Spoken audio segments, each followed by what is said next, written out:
قاتلوا في سبيل الله الذين يقاتلونكم ولا تعتدوا إن الله لا يحب المعتدين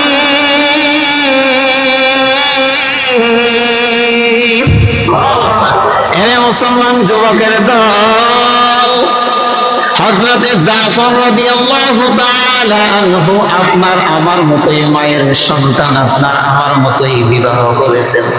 আসমান থেকে আলাদা তাদেরকে কেউ পাঠায় নাই।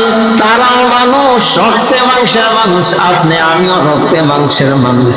ইমানের গুরুত্ব তাদের কাছে ছিল, আমাদের কাছে না থাকার কারণে 200 টাকা পাইয়া রাতের বেলা গিয়া জালেমদের বলতে আছে না নাই। জাফর রাদিয়াল্লাহু তাআলা আনহু বাড়িতে যাবার পর বিবিকে ডাক দিয়া বলেন, বিবি আমার কাছে একটু আসো, দীর্ঘ সময় তোমার সাথে আমি সংসার করেছি, এর ভিতরে যদি আমার দ্বারা কোনো হক তোমার নষ্ট হয়ে থাকে দিল থেকে তুমি মাফ করে দিও। গতকালকে পয়গম্বর এক জিহাদের ময়দানে আমাকে সেনাপতির দায়িত্ব দিয়েছেন। এর বিবি আমার শোনো, একটু দিল থেকে দোয়া করে দাও, এই জিহাদের ময়দানে যেন আমি শহীদ হতে পারি, আর আল্লাহ তাআলা যেন তোমাকে শহীদের বিবি হিসাবে পরিচয় করায় দিতে পারে। বিবি ডাক দিয়া বলেন, ও দয়ার মালিক, বিশ্বনবী রাহমাতাল লিল আলামিন আমার স্বামীকে সেনাপতি বানাইছেন, আপনি দয়া করিয়া বিজয় দান করে দেন, আর আমার স্বামীকে গাজী বানাই আবার বাড়িতে ফিরাইয়া দেন।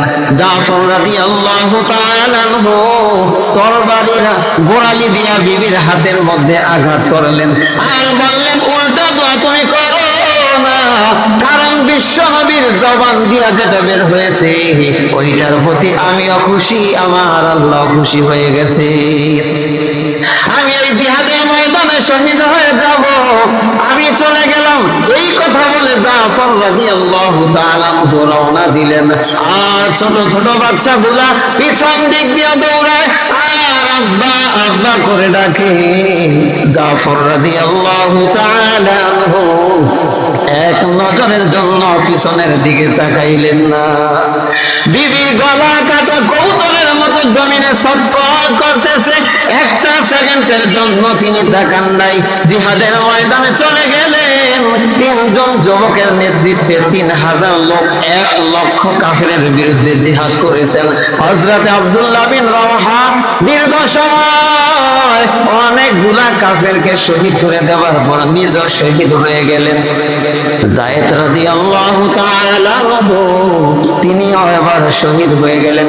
জাফর রাদিয়াল্লাহু তাআলা আনহু যার এক হাতের মধ্যে ইসলামের পতাকা ছিল, আর এক হাতে তরবারি ছিল।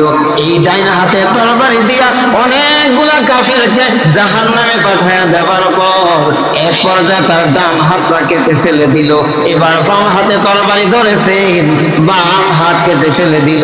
জমিনে পড়ার পর কাটা 2টা হাত নিয়া বুকের মধ্যে ইসলামের পতাকাটাকে চেপে ধরেছেন। পাশে একজন সাহাবীকে ডাক দিয়া বলেন, রাসূলুল্লাহ, সাহাবী রাসূলুল্লাহর সাথে দেখা হলো বলি, আমার জীবনের শেষ মুহূর্ত পর্যন্ত নিজের দেহ থেকে হাত বিচ্ছিন্ন হয়ে গেছে, তারপর আল্লাহর কালিমার পতাকা আমি জমিনে পড়তে দেই নাই। এবার জিহাদ দীর্ঘ সময় চলার পর জিহাদ যখন শেষ হয়, এই জিহাদের ময়দানে মুসলমানদের বিজয় হয়। হযরত উবাইদা রাদিয়াল্লাহু তাআলা আনহু পরবর্তীতে সেনাপতির দায়িত্ব নেন।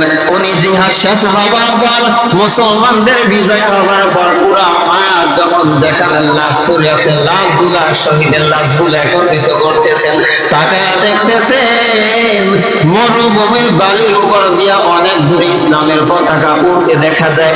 কার সাথে আমার পর উবাইদা রাদিয়াল্লাহু তাআলা আনহু তাকায়া দেখেন জাফর রাদিয়াল্লাহু তাআলা ওর পা 2টা দূরে চলে গেছে, দেহ থেকে আলাদা হয়ে পড়ে আছে, হাত 2টা দূরে পড়ে আছে। দেহটা পর্যন্ত এক জায়গা পড়ে রয়েছে, আর শুধু মাথাটা এক জায়গায় পড়ে থেকে ইসলামের পতাকাটাকে কামড় দিয়ে উঁচু করেছে। আল্লাহ রাব্বুল আলামিন বাতাসের মাধ্যমে পতাকা উড়াইতেছে। হে মুসলমান নবীর উম্মতের দল, এমন ঈমান যদি তোমার আমার ভিতরে দিলের ভিতরে থাকে, আল্লাহর কসম, আল্লাহর কসম, এই বাংলার জমিন পৃথিবীর কোন শক্তি কখনো দখল করতে পারবে না। এবার এই তিনজন সাহাবী যখন শহীদ হয়েছেন, তাদেরকে এই লাশগুলো একত্রিত করছেন, অঙ্গ প্রত্যঙ্গ গুলো একত্রিত করে তারপরে দাফন দিয়েছেন। হযরত উবাইদা রাদিয়াল্লাহু তাআলা আনহু বলেন, রাতের বেলা যখন আমি ঘুমাইছি, আমি স্বপ্নে দেখলাম হযরত জাফর রাদিয়াল্লাহু তাআলা আনহু রহমতের ফেরেশতাদের সাথে আল্লাহ জান্নাতের ভিতরে উড়ে উড়ে বেড়াইতেছেন। আমি জিজ্ঞাসা করলাম, এ জাফর, আল্লাহ তাআলা তোমার সাথে কি ব্যবহার করছে? হযরত জাফর বলে, ইয়া উবাইদা, শহীদি মর্যাদা এত বেশি যে আমি যখন আসি আল্লাহ তাআলা আমাকে দেখেই হেসে দিলেন আর বললেন, তোমার প্রতি আমি সব খুশি, তোমার যা কিছু ইচ্ছা হয় সব তোমার বিনা হিসাবে দিয়ে দিলাম। তো এরপরে বললেন, তাহলে আপনি কি বললেন? তো উনি বললেন, ইয়া দয়ার মালিক, একবার শহীদ হলে যদি এত কিছু পাওয়া যায়, মালিকের সন্তুষ্টি পাওয়া যায়, তাহলে আমাকে সুম্মা উহিয়া আরেকবার দুনিয়াতে পাঠাই দেন, সুম্মা উকতাল, তাহলে আবার আপনার জন্য জীবন দিয়ে আসি। এই জন্য নবীজি এক হাদিসে বললেন, তিনবার বললেন, সুম্মা উহিয়া সুম্মা উকতাল, সুম্মা উহিয়া সুম্মা উকতাল, সুম্মা উহিয়া সুম্মা উকতাল ফি সাবিলিল্লাহ। যদি তিনবার আমাকে দুনিয়াতে দেয়, তিনবার আমি চাইবো যেন আল্লাহ তাআলার জন্য নিজের জীবন উৎসর্গ করে দেয়।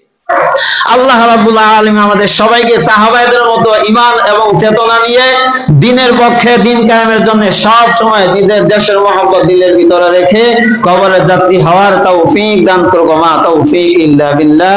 যারা